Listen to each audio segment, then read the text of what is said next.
Sudarlun, sebanyak 400 calon siswa SMKN 1 Biren Sabtu 6 Juni 2020 mengikuti tes potensi akademik yang berlangsung 1 hari penuh.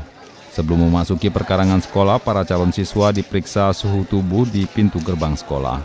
Ini lab 1 sampai 25, 26 sampai 50, kemudian 5. Ferry Irawan selaku wakil kepala SMKN 1 Biren yang didampingi panitia seleksi, Fadlun Kamal memberikan arahan kepada calon siswa sebelum ujian dimulai. Menurut Ferry, pemeriksaan suhu tubuh untuk memastikan kesehatan calon siswa dan sesuai dengan protokol kesehatan dalam rangka mencegah COVID-19. Ditambahkan, seleksi calon siswa SMK di Biren berlangsung serentak di seluruh SMK mulai dari Samalangah sampai Gandapura. Pelaksanaan tes uji kompetensi ini dibagi 4 shift yang berlangsung selama 60 menit tiap shift.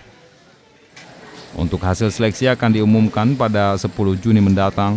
Setelah lulus, calon siswa akan mengikuti uji kemampuan membaca Al-Quran. Di depan benteng TPRI. Dari Biren, Yusmandin Idris, Serambion TV.